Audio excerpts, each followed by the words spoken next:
Hello, everybody. It is Brian, and I am back with another one of my fantastic interviews that we've lined up with people in the industry.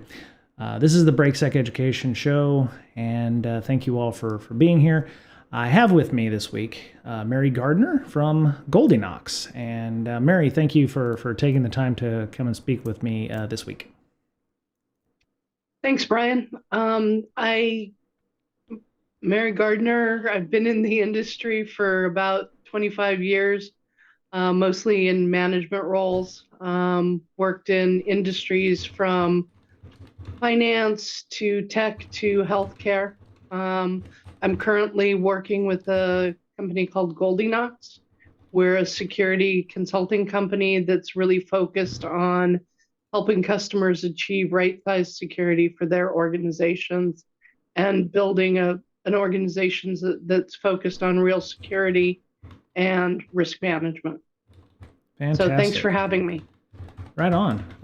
Just posting up a link to goldilocks.com on the chat there. And so I had you on because one, we have a mutual friend, and I used to work with her at Leviathan. Amazing individual, far better than I am at most everything, which is why y'all started. I guess the big question for me is, it hasn't, the pandemic. We're coming out of the pandemic. Depending on who you talk to, hiring is good or not good.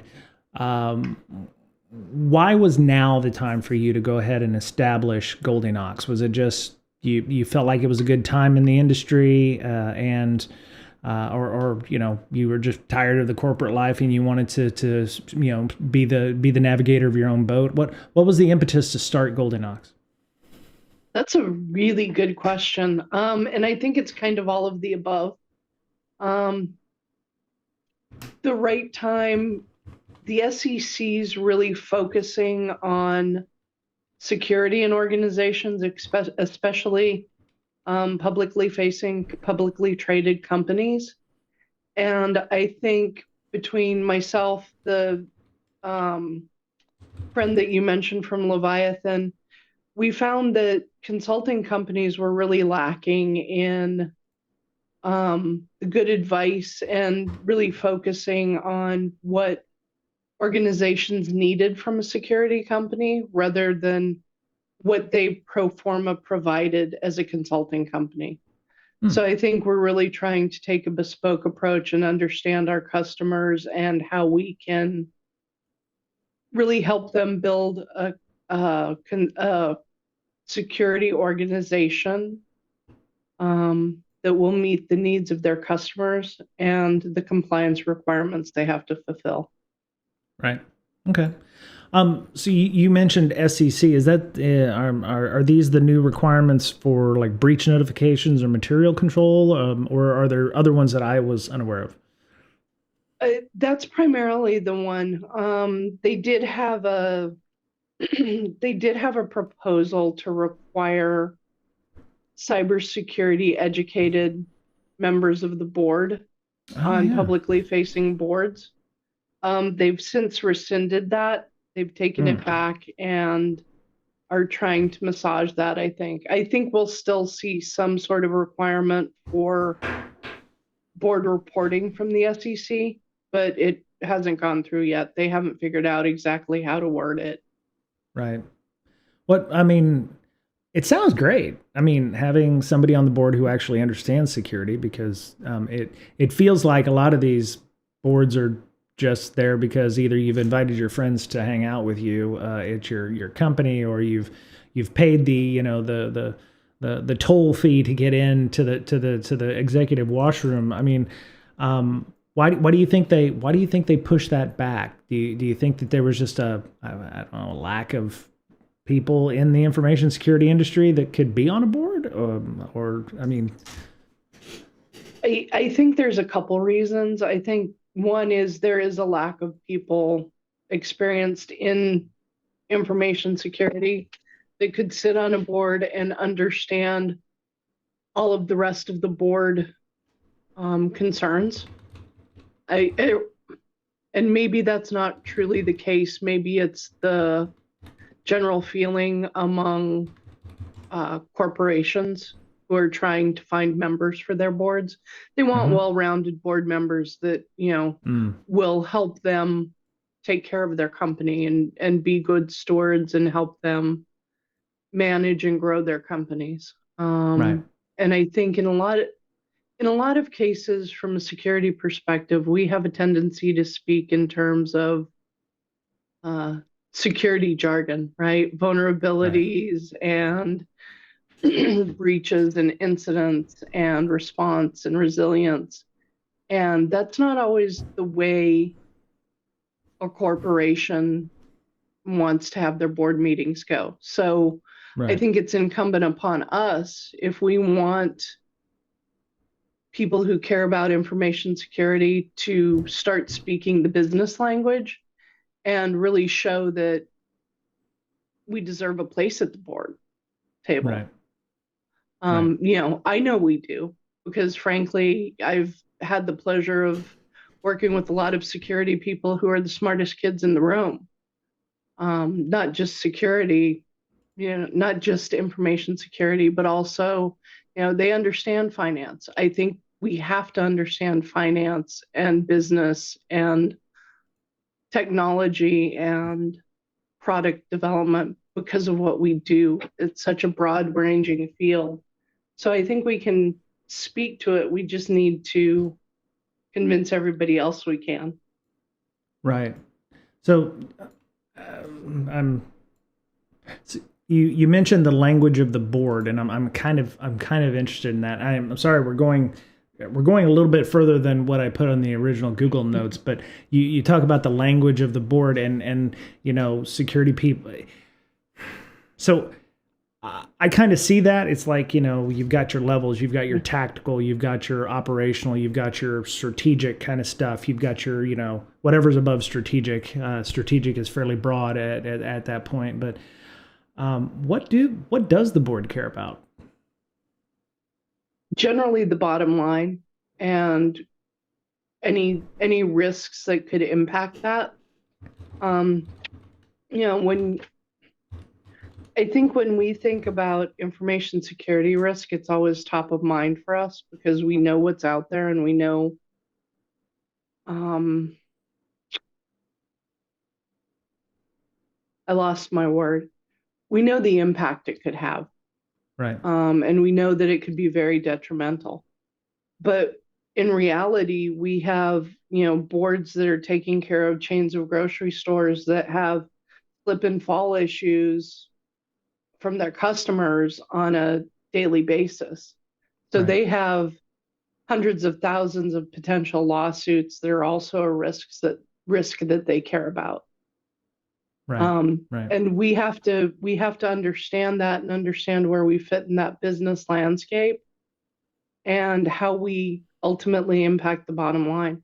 We have to understand that every time we create a policy to require a longer password, we're adding time to everybody who has to input a password 10 times a day, right? We're Right. taking that time from their productivity. So those are the things that the board cares about. They want to understand that we're a business partner. We understand the business and we understand how to enable the business with good security practices, and also that we can speak to them about what we've done to impact the business positively. Does Right. that make sense? Yeah. Yeah. And Sort of.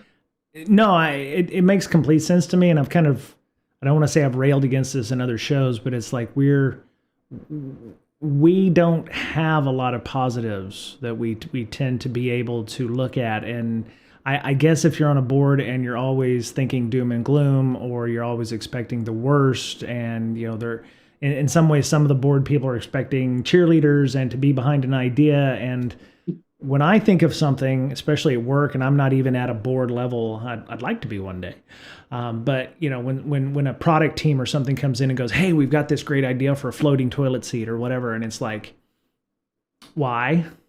And a product person or a person who's like marketing or whatever would be like, yeah, hey, that's great, yeah, let's do that, let's sell a million floating toilet seats. And the security person's like, we don't really need a floating toilet seat. I think in some ways, yeah, there's some realism there, or some I don't want to say grounded or whatever, but security doesn't come off as being overly positive. We're restrictive. We add things. We tend to create stumbling blocks instead of enabling things. I can understand why being on a board that might be a limiting thing for the company. It seems like that would be best left to legal type folks. Hey, what kind of risk does this cause to the organization? And the lawyers are a necessary evil. Security is not in this case. In many cases, they're unnecessary. Where legal and PR would be the people would be like, hey, what is this? How's this going to affect the company as a whole? Instead of those things. I mean, is that how you're seeing it?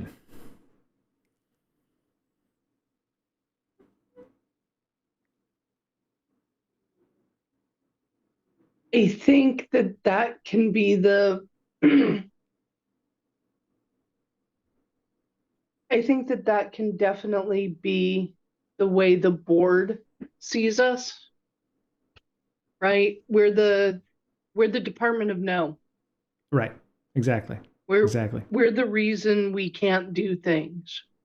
Right. And I think we get a bad rap because honestly, a lot of the security people I know want to help people figure out how to do things securely.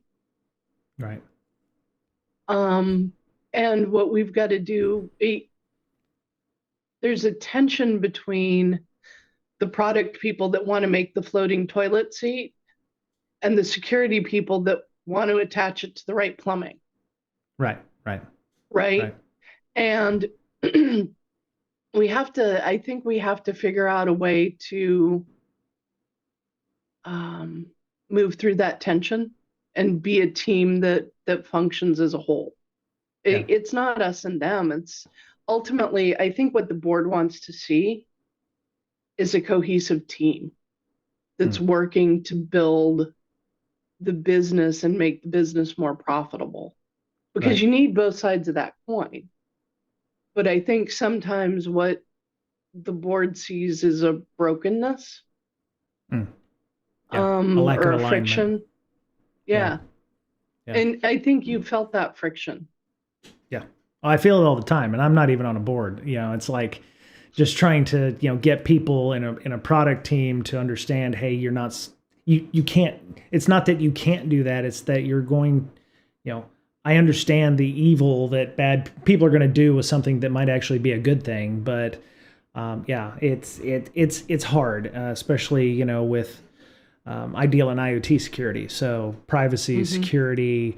The floating toilet seats exist everywhere, and everybody thinks they're a great idea, and it just ends up being a trading game. It's like, okay, yeah, okay, you can put that out, but you're gonna run into issues, or at times I've ended up having to leverage legal or PR and say, hey, there's a similar product out there, or there's a real risk of this happening. And sometimes we resort to FUD, and sometimes we resort to things that don't make any sense, or asteroids are going to hit the earth, we need to worry about that. And yeah, I can understand we've shot ourselves in the foot with that for years. It took us 20 years to get people to adopt really complicated passwords, and then it's like, oh no, now you need to do 2FA, and it's like, we just got passwords, so now we need to go to and we're anyway. Yeah. So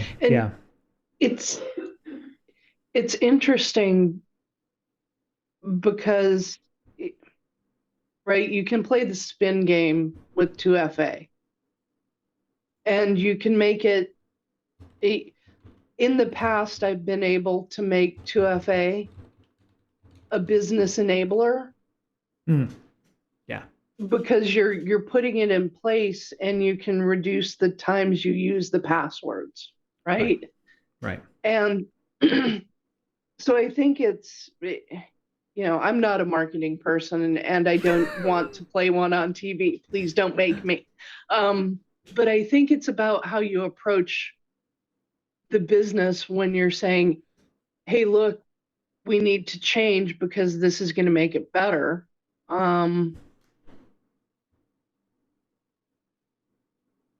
If you give them real reasons and show them it'll make it better, you can Right. really get a business win out of it. Yeah. I've actually Yep. had customers send my team thank you notes. Oh, And I'm talking executive customers send my team thank you notes for deploying 2FA. nice. Yeah, Nice. because we made it simple, we held hands, and we enabled some things we wouldn't have otherwise been able to help them with. That's So great. it, it depends on how you approach things, right? Right. Yeah. But that doesn't help with the floating toilet seat. I have to use that because if I actually mention something, Mm. I don't want it to be. I tried to think about the most useless thing ever for an IoT connected device, and a floating toilet seat seems like the most obvious choice there. So, but It's a good one. yeah, I completely agree. And you mentioned, I think before we talked, you've worked with like medical organizations and what have you. And I used to do audits for those things, and one of the biggest things that we saw as problems was password enforcement because doctors didn't want to have to enter their multi-character password multiple times a day. And to your point, things like MFA or badges or something, some kind of system where they just tap and go, is increases security and it decreases the amount of mistakes. I mean, there are specific things we can do in security that will help, and things like badging, or that if we can make MFA more seamless where we're not having a 15 character password that we have to enforce and everything, those are great. And it's great that you could implement that at your organization. It's I don't think we have enough wins like that in an organization from time to time, and it's unfortunate. So Yeah. I yeah. and I think part of it's how we approach things. If the first word out of our mouth is no, Right. instead of help me understand why, Right. and how do we get to, it's not even necessarily how we get to yes, but what's the right thing to do for the company and how do we get there? Right. Yeah. Yeah. No, that makes sense. That makes sense. So I'm going to start off with the bullet point that we have in the Google Doc that kind of leads us to where we're at right now. Security people are not going to be on the board currently. At some point, the SEC will hopefully allow that to happen or find some way to make that legitimate. But I saw a Harvard Business Review article from 2023. I love Harvard Business Review. I don't know why. They just have really great articles. It says boards are having the wrong conversations about cybersecurity. And one of the things that I read in there was they said 69% of board members, responding board members, so they sent out a survey. Board members see 69% of responding board members see eye to eye with their chief information security officers. So just 69%, which I'm thinking that's pretty good. Three quarters see eye to eye with their CISOs. Fewer than half of members serve on boards that interact with their CISOs regularly. 47% serve on boards that interact with CISOs regularly, and a third of those 47% only see their CISOs at board presentations. It is that indicative of what you've seen in your your career? Is like we only see the CISO when either something bad has happened. Again, back to security, we only see the CISO when something bad happens, or is it formal presentations about initiatives or goals for the next year? What is it? Is that indicative of what you're saying? Yeah, typically it's generally the boards meet quarterly. You, from a CISO perspective, what I've seen is we generally present twice a year. It's a formal presentation, 10 minutes to a half hour on the agenda. and it's very scripted. Mm, right. Um, the probably I've worked with 4 boards over the past 15 years, and the most productive board meetings I've had are those where I've established relationships with the board members Hmm. outside of the boardroom, i.e., meeting with a couple interested ones monthly so Right. that we can go over some metrics, what interests the board, what are the topics they're discussing, and what's hitting the media and how are Right. we addressing it as a company. So I've been able to establish that with two boards, really positive, and they were boards that I was able to either whiteboard with, or have involved in tabletop exercises.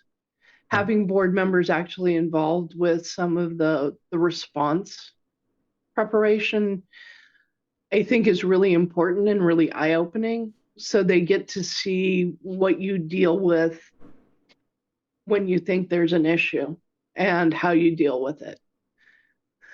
So I think um, the more interested you can get the board members, the better. But I think those numbers are accurate. Wow. They're very indicative of what I've seen. Right. Huh. So okay. So I'm I I'm you have Goldilocks, and I'm going to assume. Please tell me if I'm wrong here. This is a like a virtual CISO thing. So this is for companies that maybe don't have a functional on full time CISO. They're either startup or something like that. That's what I'm understanding? We do some virtual CISO work. We Okay. also, one of my goals is to help a transitional CISO, so somebody that's new to the role or somebody who is moving from one industry to another, help them establish more patterns. But we also do offer the virtual or the fractional CISO services. Okay. Cool. So you're like a CISO mentor or something like that. You mentor CISOs. I hope so. Well, so I I was just wondering from a virtual CISO point of view, that relationship must be even more complicated and difficult because you're not really part of the company. It's very similar to, yeah, and I apologize, I only have my own experiences to go on. It's like somebody in the company tells you something's wrong with a system, management's not listening to you, but then you bring in a third party pen testing or security assessment firm who comes in, finds the same thing. They give a $50,000 report, and now management cares. And you're like, hello, I was here the whole time. So, what is for the folks out there like, hey, I think I could be a virtual CISO, or I'm thinking about becoming a CISO. What is it? I mean, what are some of the first things that they can do when they're trying to get in good with the board? Is it definitely meet the board members over coffee somewhere else that's outside the work, or what kind of things can they do to when they hit the ground running? Not mess up. Yeah, I think it's fine to champion on the board. And Right. I found them a couple different ways. Number one, through a CFO that I had a really good relationship with, gave me some introductions before the first board meeting so that we could talk through and sit down and walk through some meetings. I don't know that you want to go as informal as a coffee shop, Right. but a Zoom meeting, because it's not really, it still has to be a formal relationship because of the oversight. And there's still some stuff that you have to take to the general session of the board rather than just with a couple people. But you can ask those couple people how to approach it. Right. What's the Right. best way to walk through it? And have a mentor on the board or somebody who can help you understand what that particular board is concerned about. But Generally, I've found those mentors through management. Mm, So either working with the general counsel or the CFO, or in some cases the CIO and the CEO. It right, it's depended, right, but yeah, I would say when you hit the ground and you know you're going to be in charge of security, you need to establish those relationships both from a board perspective and an executive leadership perspective, because you need to work with everybody on the leadership team. Um, I think we all security professionals at some point say security is a team sport. right. Yeah, And it really is. You have to engage the entire company to help make you successful. right. So you have to find your cheerleaders, your you have to figure out where everybody is on the spectrum. So you've got your detractors, your cheerleaders, your meh, your people who are kind of middle of the road kind of thing. It seems like being a CISO, it's one of those things that what got you there won't get you here kind of things. Or I know I'm messing that up, but it's like at some point you're going to have to change the way you operate. Being a CISO or being even a director of security, if they don't have a CISO, is on a completely different level than a lot of things that you've been doing. You've made that transition at some point in your career. So, what did you find the most difficult when you made that transition? Like you made the conscious effort. Hey, I'm going to be a CISO, and one, I'd love to understand, what motivated you to go that route, and what did you find difficult there, or what did you find easy? And I understand depending on the personality, it's different, but I'd love to hear your insights on that. So what motivated me? I found myself in management from a security perspective. It's a And I had some really amazing people who served as my mentors throughout my career Okay. and sponsors. And they helped me build myself into a director of security or position.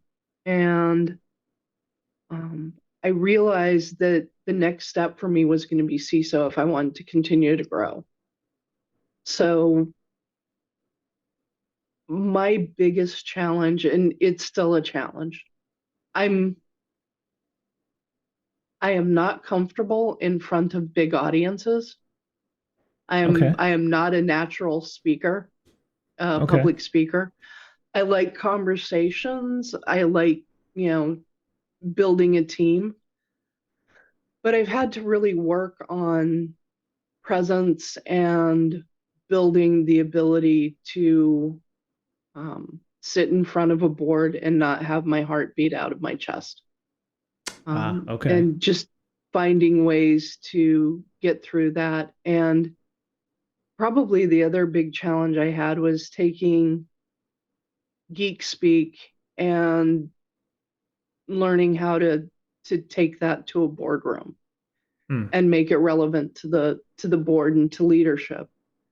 Uh, the first time I presented to the board, um, I walked in with a presentation and it talked about NIST 1800 or 853 and the 17 control families and the 250 controls, and I'm boring you talking about this. I No, I'm not can't bored. tell you what the faces on the board look like. Um, it was it was a hard lesson to learn, but Hmm. I think I put most of the people in that room to sleep. What? So, did, I guess the question is, did they ask for that? Is that what they wanted, or is that what? And I'm trying not to sound negative. Is that what you think they wanted? It's I what guess I that's thought they reading the wanted. room, right? It's reading the room. Yeah, it was what I thought they wanted based on conversations with my management chain and some of the people who were advising me. I don't think any of us really knew what the board wanted in terms of cybersecurity, right? Yeah. This is the 2012, 2013 timeframe. Okay. So we were trying to figure it out. And Yeah. I wanted to talk to the board about what our framework would look like and what we were Right. trying to achieve. And that was way too detailed. Okay. They want to know that we understand what our risks are, that we understand where we need security to speak to our customers and enable business. Right. And they want to understand if there's any risks that they need to help with.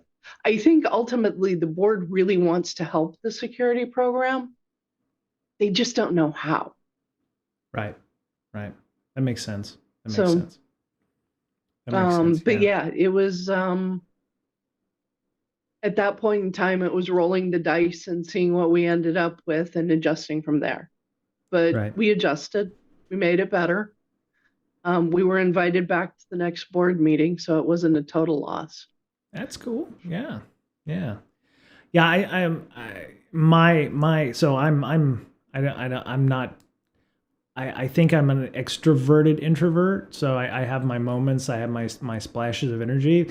My biggest issue, and I probably resonates with quite a few folks here. It's like, you can say one thing, and depending on the audience, it has to be translated 5 different ways. What I might say to a product team won't be what I tell the CISO, and what I tell the CISO is not what the CISO is going to tell the board, or that kind of thing. So it almost feels like a weird game of telephone, where it's like, I have to speak English over here, I have to speak Spanish here, she's going to go speak German to these folks up here, and it's like, okay, well, it's all kind of similar. They got the romance language thing going on, where you got some cognates, you got some things that say sound somewhat similar, but the message is going to be different. To your point, yeah, it's like they didn't want to know about NIST 800-53. They just wanted to know that there was some kind of risk framework in place, that we were going to implement something. I would imagine that's and same thing. I think with a lot of folks that are upper, lower, middle management like myself. It's like, okay,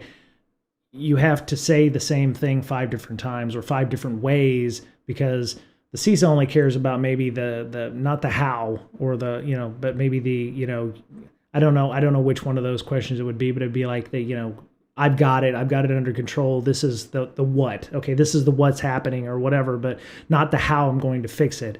And with the product team, you're like, okay, this is how you're going to have to fix it, or this is how you're going to have to address it, or what have you. And then the board's a completely different what, a more generic what, I think, in that case. But yeah, I think that a lot of people have that issue in our field, and it's a trial by fire, I think. And I think to your story, that's a trial by fire. You're like, okay, I won't do that again, right?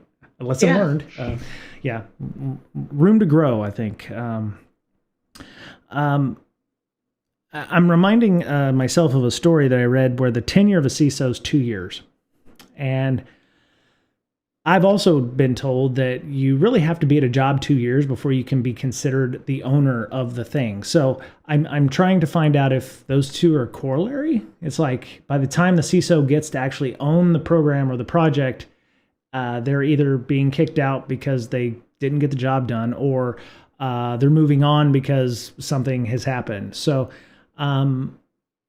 what is with the short tenures with a lot of CISOs? Is it because of stress? Is it because they realize that they've bitten off more than they can chew? I mean, and maybe this is just a media story, like we have a talent gap like we had with our recruiter friend a couple weeks ago. It's like, it's just trumped up metrics where that's what they say is happening.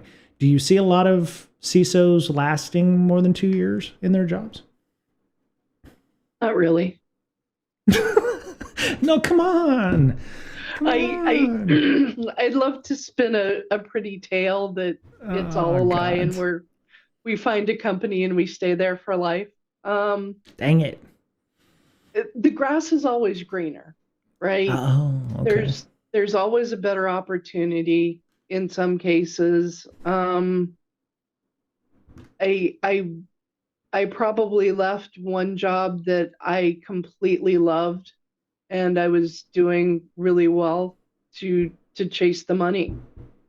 And I got offered stupid money, and it was cool. I learned a lot,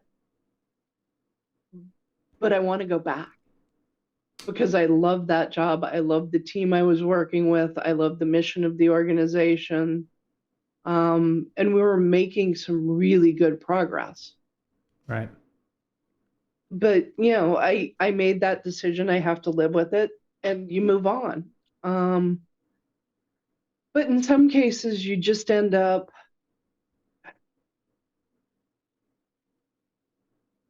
the CISOs generally buried in an organization, right? Hmm. They're expected to be an executive, but they're three deep on the executive ladder, right? Right. They're three levels down. Um, so if you don't like what mom says, go ask dad. Right. Um, and you get into that game of telephone. So it can be hard to be in an organization where you're down so far on the chain. Right. So one of the things you really have to do is you have to build trust right away Mm. because you have to be the authority. So you don't have 2 years to get to own the function. Right. Right. You have to own the function right away because if the function fails, you're the one that's going to be escorted to the door. Right. Right. So, um, some of my leadership classes I learned at the Harvard Business School online was, you're generating trust through either positional authority, which, if you're a brand new CISO, you don't have any positional authority. I mean, well, you do, but it's like you've just been there for 2 weeks. Um, you've got, your reputation. So if you're like a Mudge or Mary Gardner or somebody who's brought in to be CISO or what have you, they may know you because you're a celebrity or a rock star or something like that, which you've got that kind of authority. Yeah. Do you how do you build that trust, right? I mean, do you know coming in what your playbook looks like? I mean, this probably isn't the first time you've been a CISO or I mean, if you have been, the first time, I mean, what are the things you do to build trust in an organization? Who do you start with first? Do you start with the CEO? Do you start with the folks underneath you? Is it a bit of both? So you have to start with both.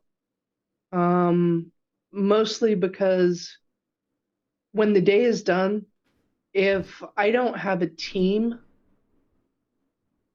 that is committed to working with and for me, we're not going to be successful. Right. It doesn't matter what I do, I need that team Right. because I can't do it all. So I have to establish trust with the team, and um, I love the concept of managing up. I think Hmm. a lot of people say that they're going to manage up.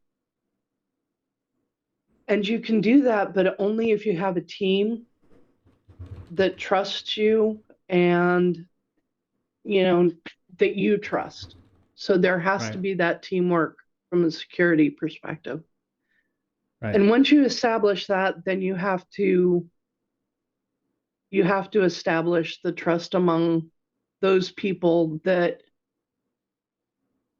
are going to be key to your job. And that's going to be your direct report, who's probably the CIO Mm-hmm. or the chief legal officer or the chief financial officer.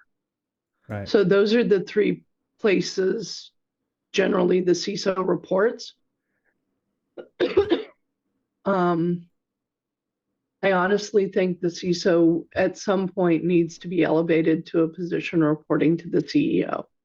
Right. Right. They need to have a seat at that table. Um, but you have to establish trust among minimally those three people because the chief legal officer can be your best friend. Right. Um, they're going to help you when there's breaches. They're going to help you when there's issues or incidents. They'll help you understand the regulations that are coming down the pike. Um, and the CFO, generally, most of the regulations are tied to the CFO's office. So, SOX, a lot of the SOC work we do has financial control implications. Mm-hmm. So it's really important to build trust there. And, ultimately, if the CFO is assisting you in getting budget, they're Right. always a good person to build trust with. Um, but ultimately, everybody on the executive team should be somebody you seek to build trust with. The chief people officer is going to be hugely important to you. Mm. Um, but one of the things you asked about the strategy of how do you start going about this? I make friends with the executive assistants first and foremost. Oh yeah. It Oh yeah. it it, it doesn't matter um, who they are, but if you make them angry, you're never going to get a meeting with their exec. Right. Right.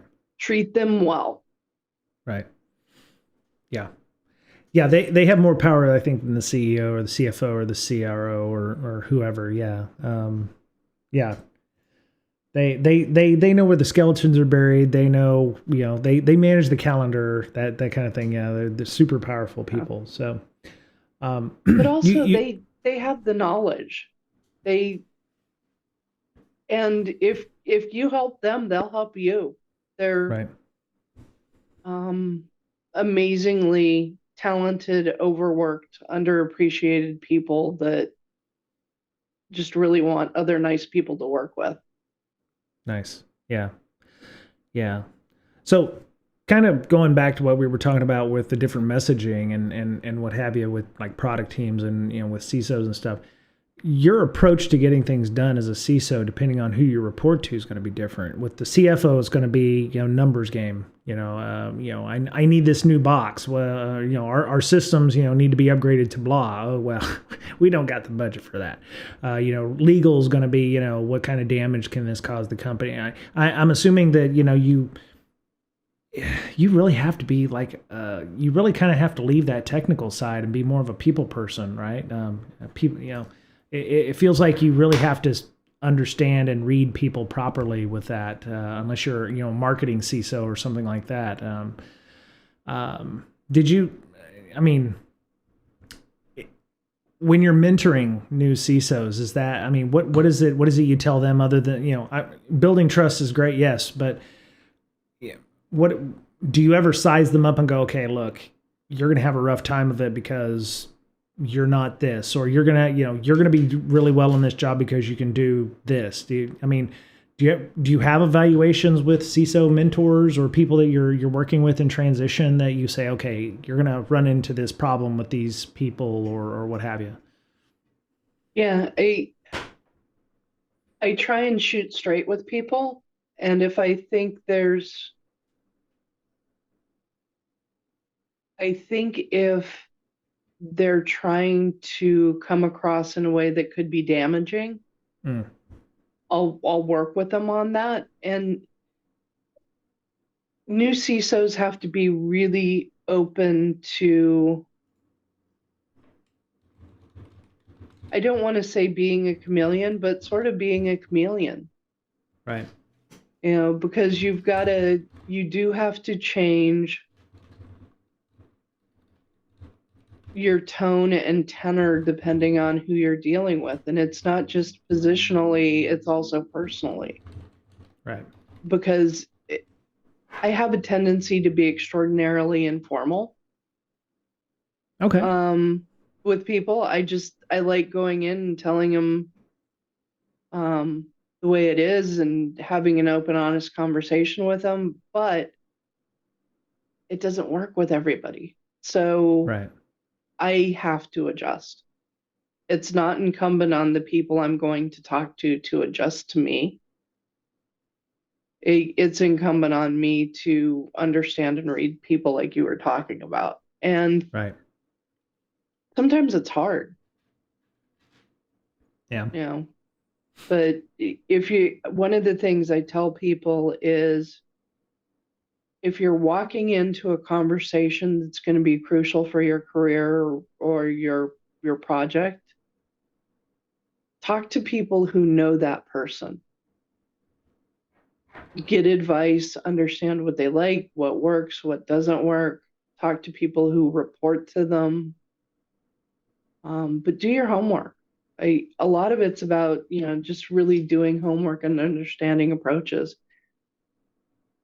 The other thing is you have to be willing to listen to the advice. Right. People have cautioned me about walking into the room with somebody and given me some really great advice that I didn't listen to, and I'm still regretting that. So, listen to the advice people give you. Is it one of those things? Check your assumptions at the door. Check that ego, because if you think you're hot shit, you're gonna find out pretty quickly whether or not you are, kind of thing. Oh yeah. Okay. All right. Yeah. And I think probably another piece of advice I give is for the first 30 days, ask questions and listen. Hmm. Right. There is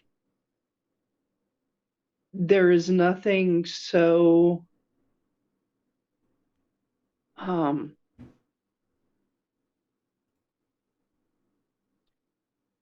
there's nothing people like less than somebody who comes into a situation without understanding it and making proclamations. Right.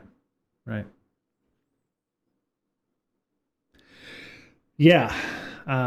It's been my experience that, yeah, you listen, you observe, you ask questions, and then, like any new leadership, you're going to have to do a reorg at some point, because that's just kind of how everything works. That's kind of the playbook to, you know, you found inefficiencies, so you have to fix those inefficiencies, or, especially, below, not necessarily above maybe, but it's been my experience anytime new management comes in, there's going to be a reorg in anywhere between 3 to 6 months. So kind of expected. At least that's how it's been where I work right now. Um, uh, and I guess it depends on the type of projects the people are working on. But yeah, it's been my experience that reorganization, realignment is the way. So. Um, uh, I mean, that's been my experience. Is there a CISO playbook like that? Because there was a joke. It's like, you spend the first 30 days, getting to understand the ropes. You're gonna, try to implement something with a reorganization, and that's where the joke of the 2 years came from. It's like, by 18 months in, you realize that there's a problem, and that you can't fix, and then by 2 years you're out. But um, it. I had a point and I lost it, and I don't know what that is. Are there things that are expected of you from the CISO role? I guess is a thing. Are you always expected to do a realignment or a reorganization, or have you actually seen where, hey, everything's going good? It seems to me if they've hired a brand new CISO, they want to put their paint job on the car, so to speak. So, I mean, is that typical behavior? It's typical. Um, the the two times I've walked into a well-formed security team, in one case, the security team actually had been reporting up through IT, Oh, and the CISO had been reporting into legal. So the security team didn't report to the CISO. So when I came oh, in, hmm. we collapsed them. Okay. Um, and there were some minor tweaks that I made, but for the most part, I had a green field. That's So nice. yeah, I think we brought in one, maybe two managers and a program manager, but we were able to really work with what we had and add some staff and augment some functions. In the other case, the team was pretty functional. I made a couple changes, adding a GRC role that was in-house instead of outsourced. Um, but the other two CISO positions I've been in, really, we built the organization from the ground up. So it really didn't exist before that, before I joined. So we were able to do greenfield work. Um, I think every CISO has their optimal organization, and that's the blueprint you carry with you, and you change it depending on the organization you're in. Um, do I build a SOC internally or do I outsource? Right. Right. And normally I outsource that Right. function, but depending on the company I was with, I would leave that option open to build Very cool. in-house. Okay. Um, but I've never had somebody tell me I needed to build it this way Right. or I had to dismantle this. Um, I've made, I've absolutely made personnel changes within the first 60 days, Yeah. but everybody's going to because it's needs, wants. Right. Well, I mean, they hired a CISO for a reason, and it was either because the security team. Yeah, I find it hard to believe a CISO's leaving if they well, like you said, you were chasing heinous money, but there's going to be things that they're going to find in there. Hey, why are you doing it this way? Why are we doing Mhm. all this stuff manually? Why are we well, that's just because of the way we've always been doing it. Okay, well, is there a way to automate this, or is there a way to do these things? Or hey, I know about this technology that y'all don't have that you probably should have that I used at my other company, which may or may not work here, or that kind of thing. So makes sense. Makes sense. Yeah, and I think those changes definitely happen over the course of 6 to 12 months, maybe not in the first 90 days though. But Right. if we're we're not given a directive to go in and wholesale change everything. Right. Um, but yeah, you always find inefficiencies or things you want to change when you move into a new position. I think Sure. that's true of everybody. Right. Right. Yeah.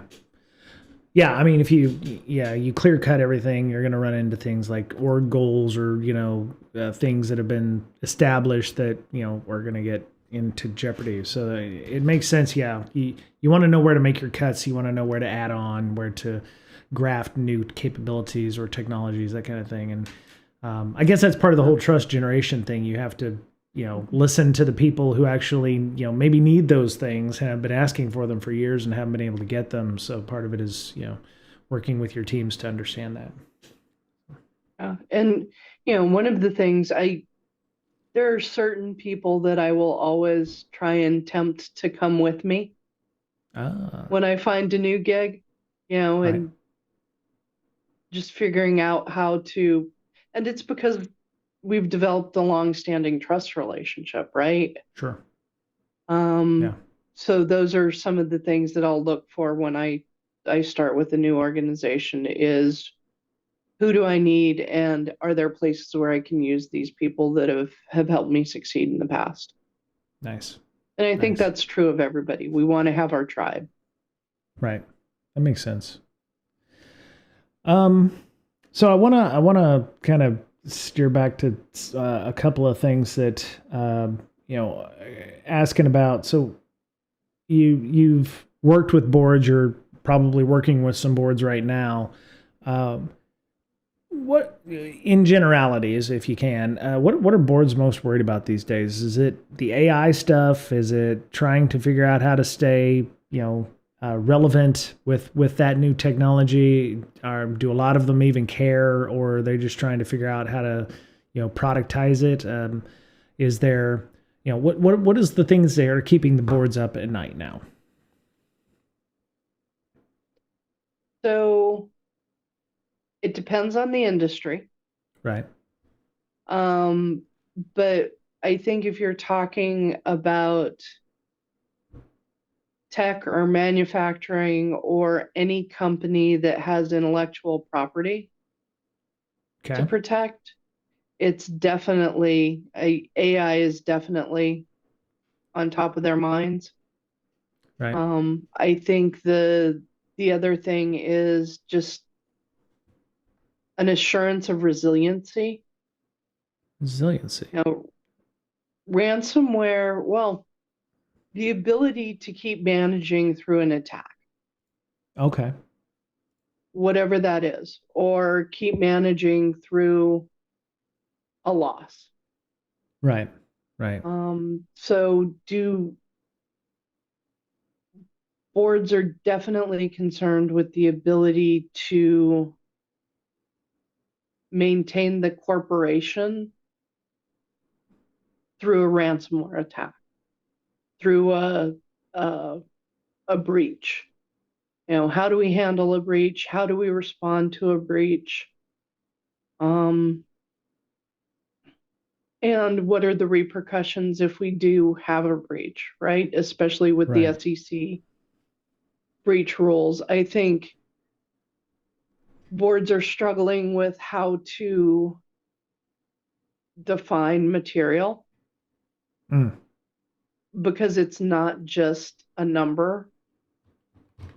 Right. Um, you know, a, if you're a business that has uh, reputational impacts, what happens if your reputation is damaged to the point that you're losing business?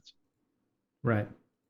That becomes material, but it becomes material over time. So how do we set up those triggers to know when a breach is material and when we need to report? Right. I think the other thing is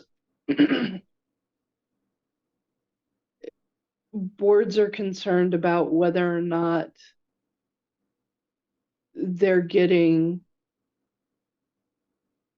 a real picture of the risk of cybersecurity threats, right? Especially Hmm. after the Uber Right. Oh yeah.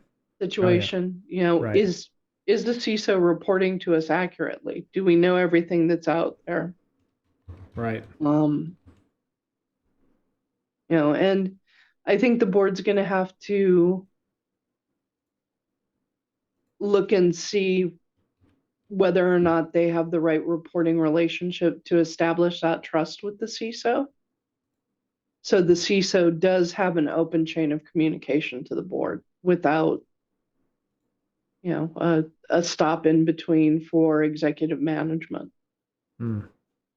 Okay. or maybe not without a stop, but with the right stops in place. Right. Right. Huh. So has Did has that? the Uber thing really damaged the CISO role that badly? That sounds scary. Like we can't recover from that. It's been what, three, Oh, 4 years since that happened? So it's been 3 to 4 years since that breach happened, but I believe the prosecution was just in the last year, 2 years. Yeah. So I They think they handed down. Yeah. it was the prosecution more than the breach that brought it to everybody's attention. Okay. Yeah. 3 years probation for covering up data breach involving millions of Uber user records. Um, yeah, that was Friday, February or May 5th. Yeah, yeah. I mean, yeah, that was terrible bad. I think from a CISO point of view, but um, yeah, I guess. Uh, so I think what do we it's do? recoverable though, Right, because we can't all be painted with that brush. right, right. So is it just a bunch of dashboards and metrics, or obviously they don't want dashboards and metrics, they want, some fairly generic things, but that's one of those fine lines, right? We can give them 800-53 and all 17 articles and and they're like, they start glazing over.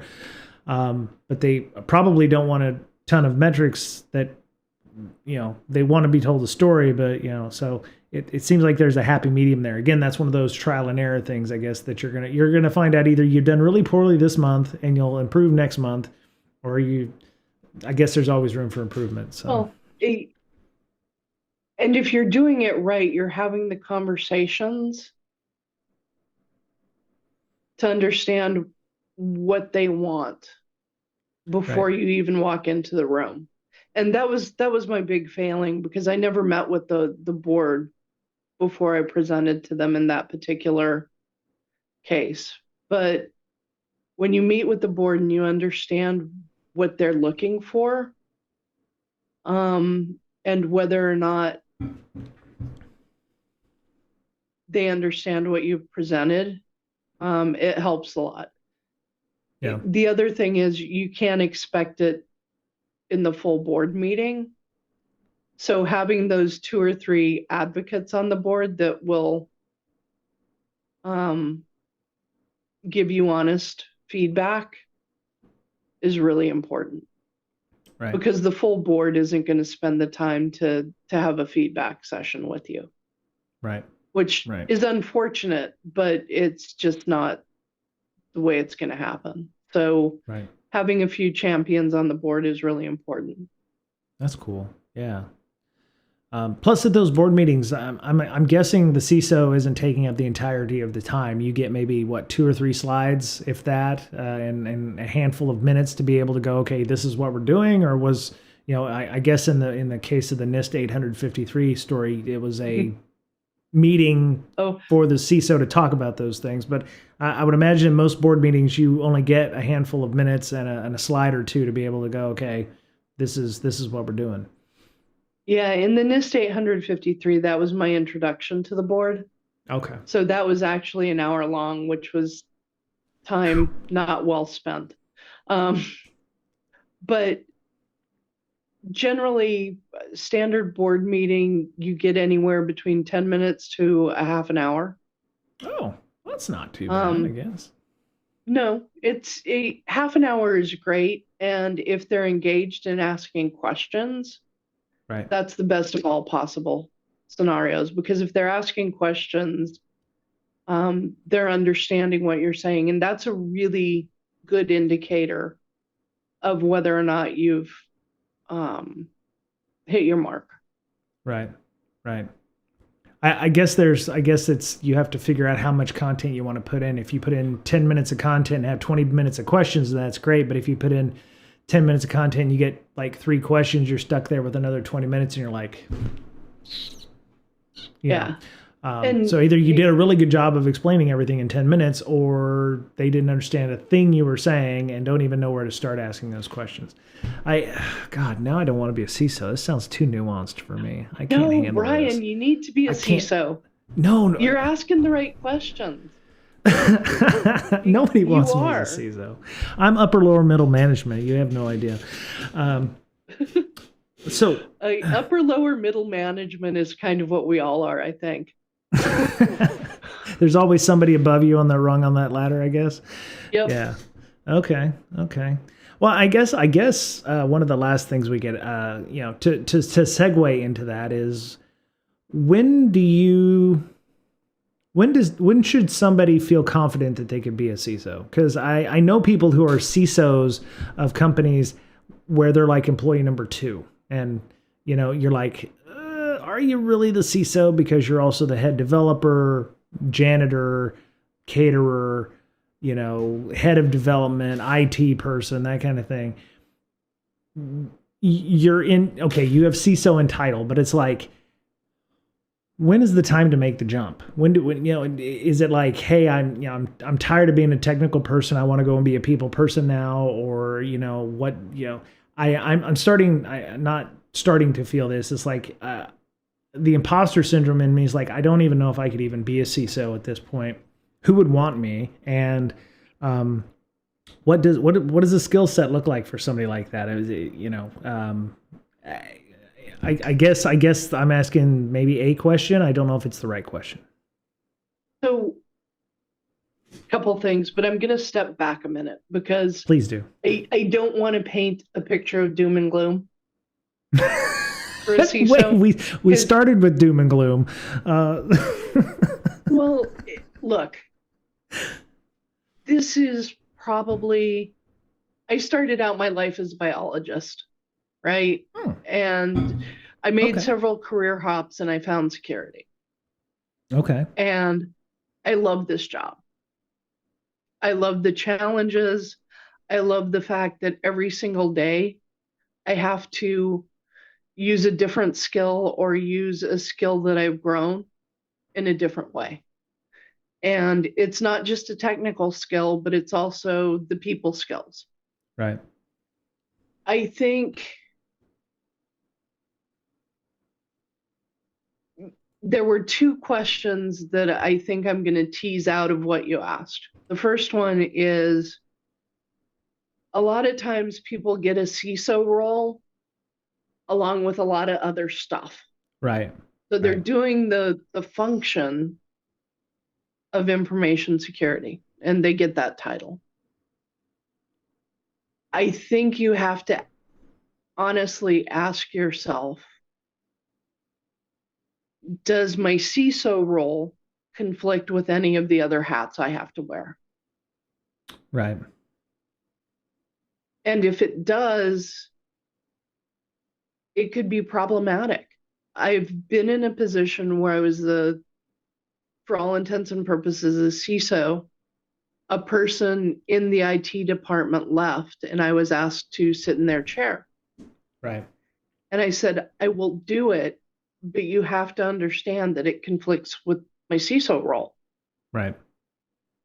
So there are going to be times when I ask somebody else to help advise me of something because I can't make that decision. Right. Because there's a conflict of interest. And it's not fair to anybody. So that's one thing. But the other thing is, from a personal perspective, I don't know anybody in this role. Well, I do know a couple people. I'll take that back. But I think everybody struggles with imposter syndrome at some point.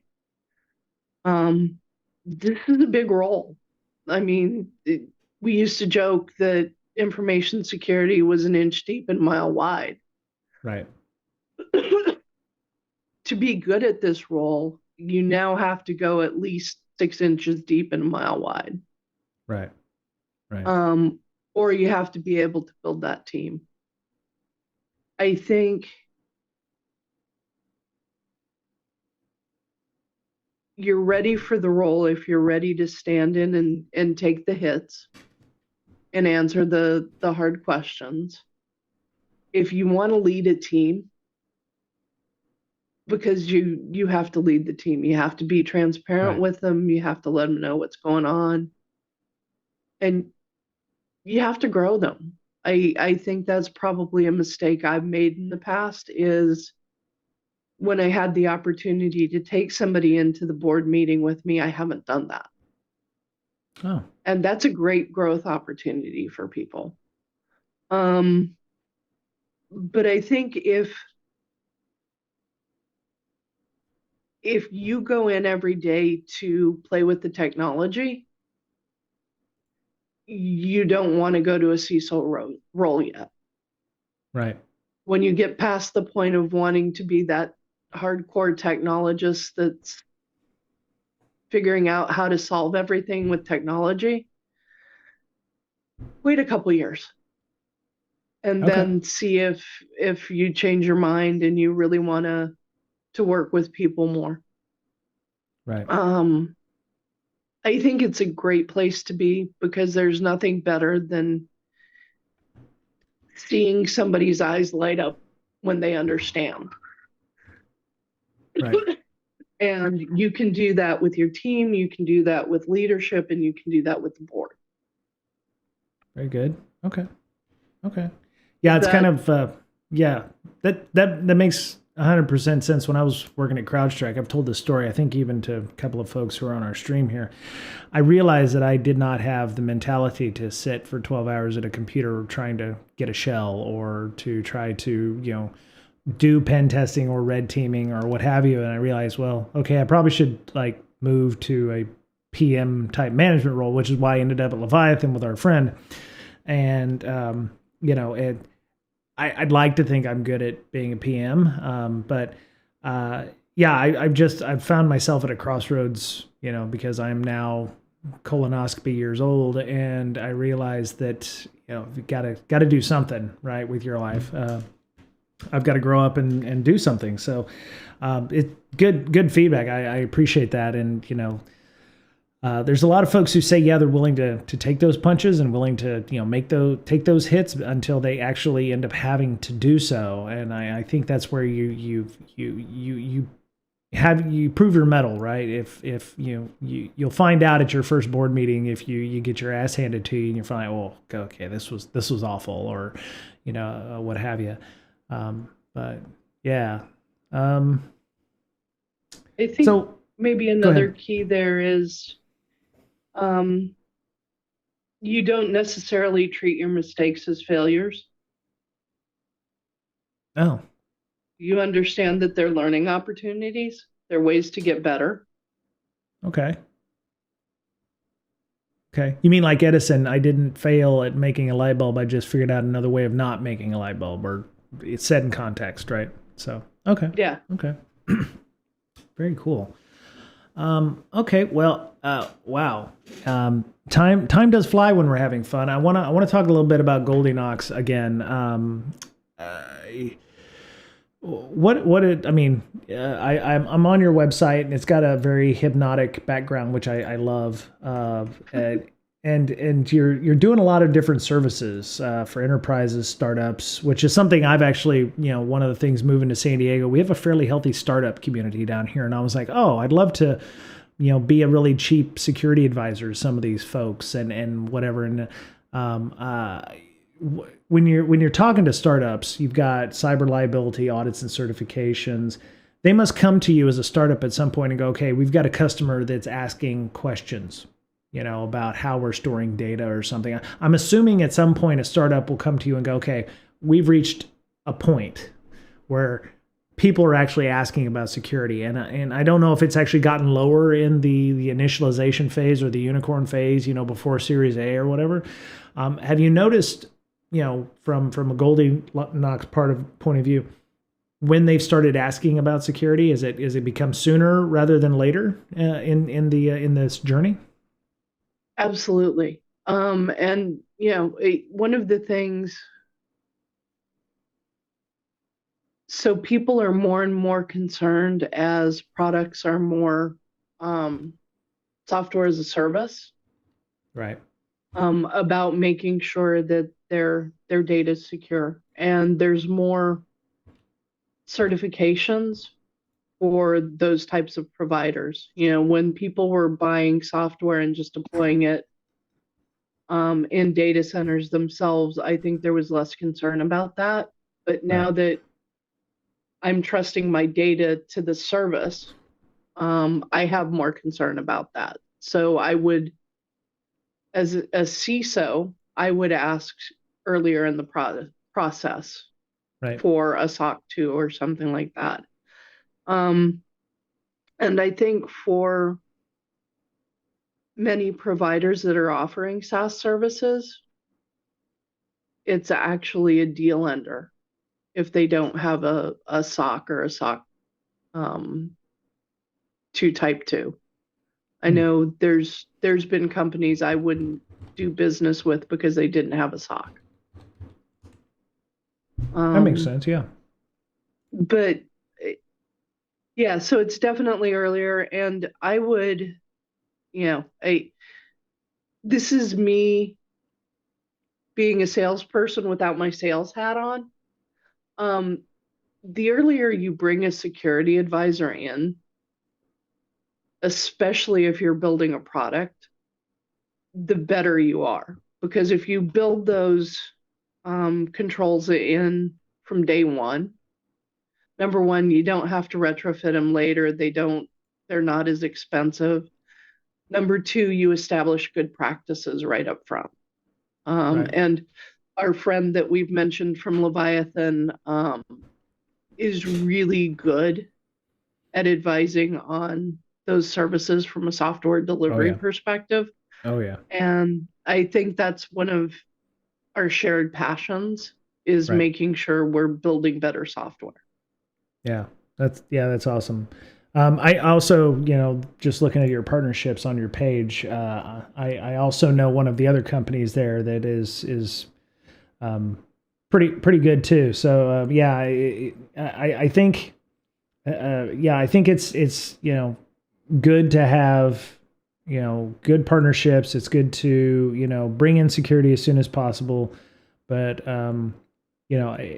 it obviously shows due diligence, right? When a company's like, hey, when you're self aware enough to go, maybe we should have security. Maybe we should talk to somebody about that S word before, maybe even before customer comes in and goes, hey, we want to give you, millions of dollars, but we need this. So having that proactive approach is, I hope it's something you see a lot of, and not like, oh my God, we need to do this now, and we've got something coming up in a month or whatever. I bet you get those too, but I imagine the more proactive approaches are always the ones that end up being better for you. So Yeah. um, And, it's customers have a lot more leeway when a company can say, we're in process with our SOC 2 type 1. right, right, If you can say that as a company, most of your customers will say, oh, okay, when's it due? Great. And right, they now have a path forward, right, right. Very especially if nice. you can say we've already, engaged somebody's services, we have an audit company on the line. Yep, yep. Makes sense. Yeah. I'm going to ask any last questions. Any questions from the chat before we go? Any questions? Last call. Because uh, Mary's time is not billable here, but it should have been. We should have made this billable time for her. So, yeah. Okay, so I'm gonna call it. Mary, Goldilocks seems to be going well.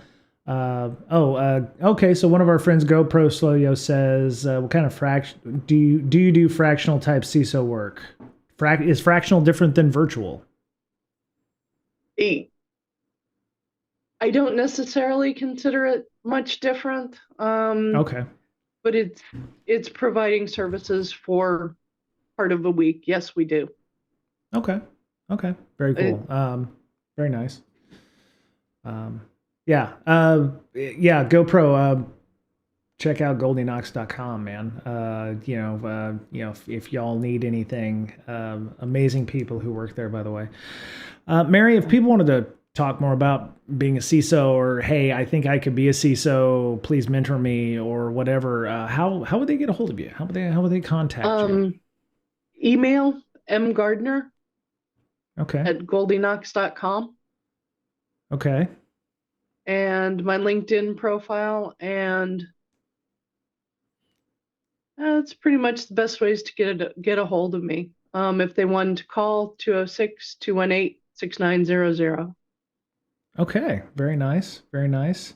Other than LinkedIn, are you on any social medias or anything like that? Uh, I am not Twitter, a very active Mastodon. poster on social media. That's fine. Um, It's probably for the better. It's just another point of stress. You've already got enough being a fractional CISO and auditor and all this stuff, so you don't need the social media stuff as well. So that makes sense. So well, somebody told me a very long time ago, when you put something out there, it's really hard to get it back. oh yeah, yeah. That's true. So, my cat has a Facebook account. Occasionally she will post something, but that's about Aw, it. that's fantastic. Yeah. Yeah, my cats are actually surprisingly gone. I would have brought Mama Kitty on here and let you check out Mama Kitty, but very nice. Cool. Well, yeah, like I said, check out Goldilocks. I'd like to thank Onyx for reaching out and saying hey and making this happen. Very very happy to have met Onyx and yourself, and I wish you all the best and hope for continued success for Goldilocks, and we'll definitely have to have you all back on at some point in the near future to talk about some other things, some compliance, some GRC stuff. I'm all in on that stuff. I've actually changed how I feel about GRC now in the past few years on this. So very cool. So Mary, thank you so much for being here. Yeah, that was it for breaking security, breaking education this week. Mr. Betcher can be found at BetcherPwned on Twitter, BoeTTCHERPWNED. Miss Berlin, who would have been here except she's entertaining people who came in for the solar eclipse tomorrow, can be found at InfoSystir, INFOSYSTIR. She also runs the nonprofit Hackers Health, which does villages at conferences for bringing awareness to mental health issues, and you can find that at on Hackers Health on Twitter as well. And you can find me on Twitter, Brian Brake, and you can find me on LinkedIn, linkedin.com/in/breakb. So it's really easy to find. But that was it for Breaking Down Security this week. Hope you have a great week. Thank you again, Mary, for your time, and appreciate Thanks, that so Brent. much. And, take care of yourselves. As we're fond of saying here, you're the only you have. And we will talk to you again soon. Bye, y'all.